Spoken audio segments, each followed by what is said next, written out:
यह current electricity की daily class 10। अब तक के जो भी वीडियो हुए हैं उसमें हमने कभी भी ये नहीं बोला कि वायर का भी रेजिस्टेंस हो सकता है। इनफैक्ट हम कनेक्टिंग वायर के रेजिस्टेंस को जीरो ही मानते हैं। इसको मैं समझाऊं ऐसे, यहाँ पर अगर कोई सर्किट है, यहाँ पर कोई रेजिस्टेंस लगा हुआ है और ये हमने बैटरी अप्लाई करी। मान लो ये 10 वोल्ट की बैटरी है और ये 2 ओम का रेजिस्टेंस है, तो अगर हमें करंट निकालनी होती थी तो current is equal to voltage upon resistance 10/2 यानी कि 5 एम्पियर हम करंट निकाल दिया करते थे। हमने कभी कंसीडर नहीं किया कि यहां से यहां तक का जो वायर है और यहां से यहां तक का जो वायर है इसका भी तो कुछ रेजिस्टेंस होगा, कि सिर्फ इसका ही रेजिस्टेंस होगा।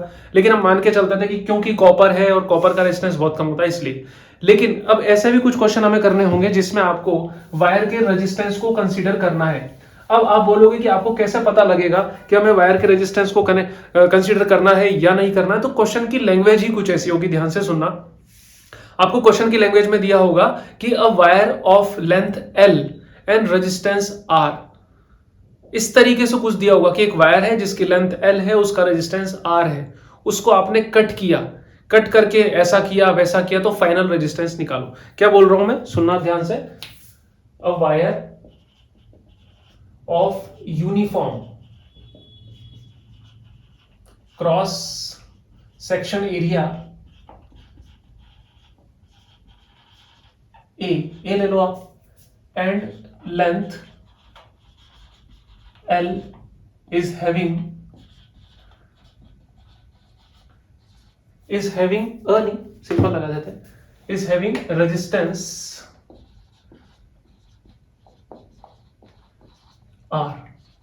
R रेजिस्टेंस है इसका। अब बनेंगे इस पे क्वेश्चन। मतलब क्या है कि एक वायर है, समझ लो ये एक वायर है, इसका क्रॉस सेक्शन एरिया जो है A है, ये है इसका क्रॉस सेक्शन एरिया, और इसकी लेंथ जो है L है, और उस कंडीशन में इसका रेजिस्टेंस R है।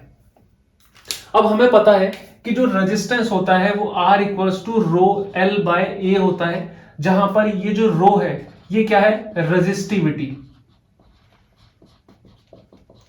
या इसको स्पेसिफिक रेजिस्टेंस भी बोलते हैं। ये मटेरियल पर ही डिपेंड करता है सिर्फ। मतलब जब तक आपको क्वेश्चन में ये फील ना आ जाए कि मटेरियल चेंज हुआ है तब तक रेजिस्टिविटी को चेंज मत कर लेना। अगर इस वायर को मैं कट करता हूं तो इसका मटेरियल थोड़ी ना चेंज हो जाएगा, कॉपर का वायर सिल्वर या गोल्ड में थोड़ी ना बदल जाएगा, तो रेजिस्टिविटी कांस्टेंट रहेगी यहां पर। अगर इसको मैं कट करता हूं, वैसे तो आपको ऐसे वीडियोस नेट पे मिलेंगे जब किसी चीज को कट करते हैं तो थोड़ा सा क्रॉस सेक्शन एरिया चेंज होता है, लेकिन हम वो नहीं मान रहे, हम फाइन तरीके से कट कर रहे हैं, प्रेस करके कट नहीं कर रहे, किसी जो फनर है या इसी ऐसी कोई कटर से कट कर रहे हैं। तब क्या होगा, ना तो इसका क्रॉस सेक्शन एरिया चेंज होगा ना इसका रेजिस्टिविटी चेंज होगी, सिर्फ चेंज क्या होगी, लेंथ। तो मतलब अगर रेजिस्टेंस में आपको चेंज देखना है तो आपको इन 3 फैक्टर्स पर नजर डालनी पड़ती है, रेजिस्टिविटी, लेंथ और एरिया ऑफ क्रॉस सेक्शन। अगर मटेरियल चेंज नहीं हो रहा तो रेजिस्टिविटी चेंज नहीं होगी, लेकिन अगर मटेरियल की लेंथ या क्रॉस सेक्शन एरिया चेंज हो रहा है तो रेजिस्टेंस चेंज होगा। ये लेंथ है और ये क्रॉस सेक्शन एरिया। अब मान लो आपसे क्या बोला गया फर्स्ट क्वेश्चन में, this wire is cut into 2 equal parts, 2 equal parts हैं, and connect in parallel. 2 equal part में कट कर दिया, मतलब इस पूरे L लेंथ के वायर को छोटा कर दिया, L/2 का कर दिया। एक तो ये हिस्सा कर दिया और एक कर दिया ये वाला हिस्सा।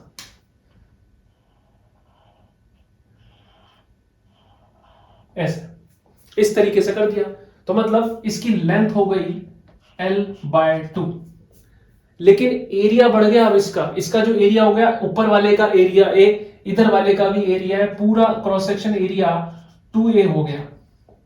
तो अब नया रेजिस्टेंस पूछा जा रहा है। जिनको ये समझ में नहीं आ रहा उसको मैं दूसरे तरीके से समझाता हूं। अगर L लेंथ है तो रेजिस्टेंस R है, अगर लेंथ L/2 हो जाएगी तो रेजिस्टेंस कितना हो जाएगा, R/2। ऐसा तो समझ में आ रहा है। कैसे मैंने बोल दिया कि लेंथ में जितना चेंज हुआ है उतना रेजिस्टेंस में चेंज हुआ है, इस फॉर्मूले से। जब एरिया ऑफ क्रॉस सेक्शन और रेजिस्टिविटी कांस्टेंट हो तो रेजिस्टेंस प्रोपोर्शनल टू क्या होगा, लेंथ होगा। तो लेंथ के साथ जो सुलूक होगा वही सुलूक रेजिस्टेंस के साथ होगा। लेंथ को आधा कर दिया तो रेजिस्टेंस भी क्या हो जाएगा, आधा। तो मतलब यहां पर एक वायर था जिसका रेजिस्टेंस R था, उस वायर को कट किया आपको दो वायर मिले, एक का रेजिस्टेंस R/2 और दूसरे का भी रेजिस्टेंस R/2। अब क्या किया, इन दोनों रेजिस्टेंसेस को पैरेलल में कनेक्ट किया।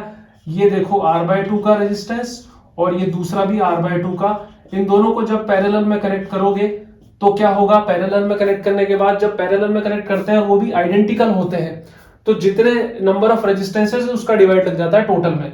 मतलब वो हो जाएगा R/2/2। कहां से आया, resistance in parallel is equal to resistance upon n, number of resistances.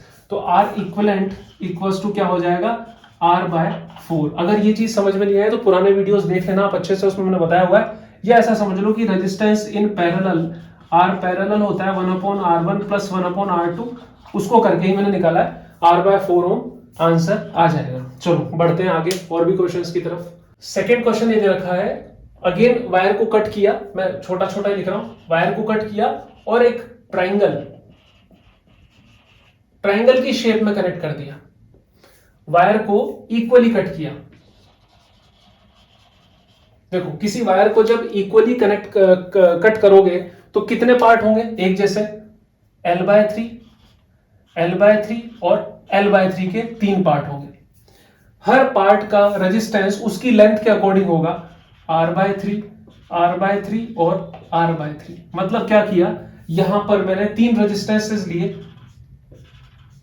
और उनको ट्रायंगल की फॉर्म में बना दिया ऐसे। ये वायर लिया, मैं बड़ा बना रहा हूं, इतने छोटे वायर का इतना बड़ा ट्रायंगल कैसे बन गया, सिर्फ आप समझने के लिए बना रहा हूं। एक वायर को कट किया 3 हिस्सों में, L/3, L/3, L/3 में, और उसको एक ट्रायंगल की शेप में जोड़ दिया।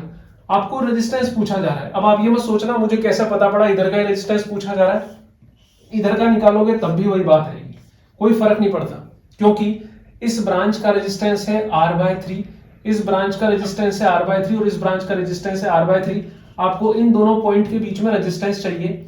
करंट जब यहां से जाएगी तो उसको दो रास्ते मिलेंगे, एक तो सामने वाला और एक इधर वाला। दो रास्ते मिलेंगे मतलब पैरेलल। जब वो ऊपर वाले रास्ते पे जाएगी तो इन दोनों ही रेजिस्टेंस से होकर उसको जाना कंपलसरी है।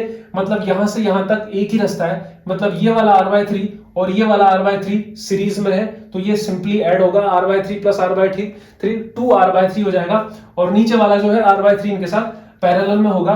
मैं बना देता हूं, ये है R/3 और ऊपर वाला है 2R/3। जब इसको आप ऐड करोगे तो R1 R2 upon R1 plus R2 से करके निकाल सकते हो। मतलब 2R/3 multiply by R/3 upon 2R/3 plus R/3।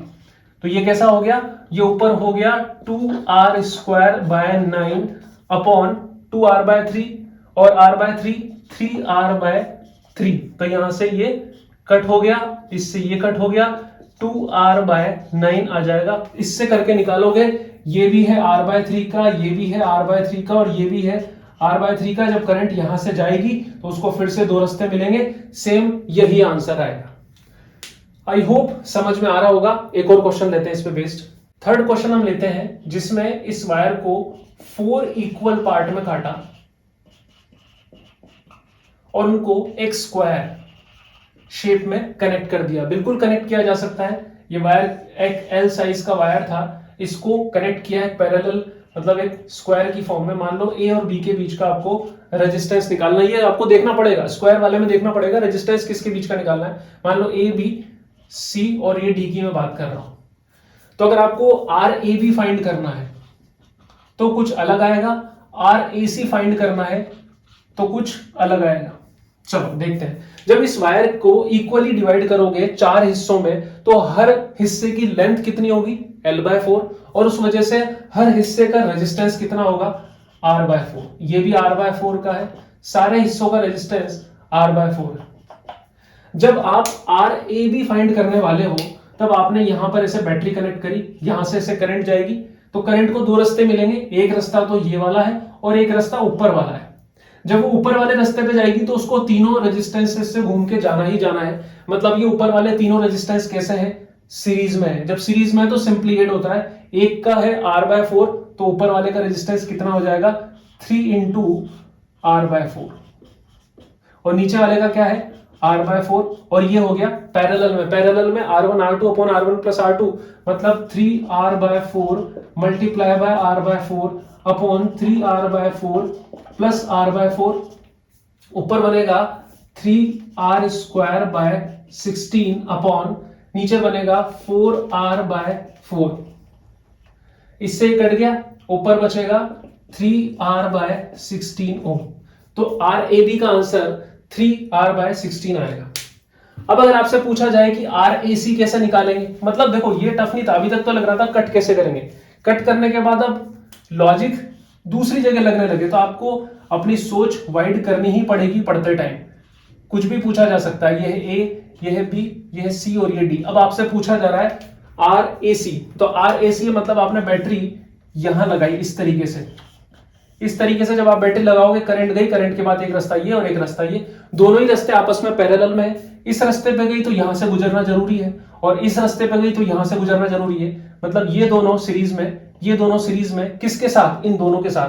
तो इधर वाले का रेजिस्टेंस है R/4, इधर वाले का रेजिस्टेंस है R/4, इधर वाले का रेजिस्टेंस भी R/4, इस वाले का रेजिस्टेंस भी R/4, R/4 plus R/4 2R/4 यानी कि R/2। तो ऊपर वाले का रेजिस्टेंस कितना हो गया? इधर वाले का R/2। ऐसे इधर वाले का भी कितना हो गया?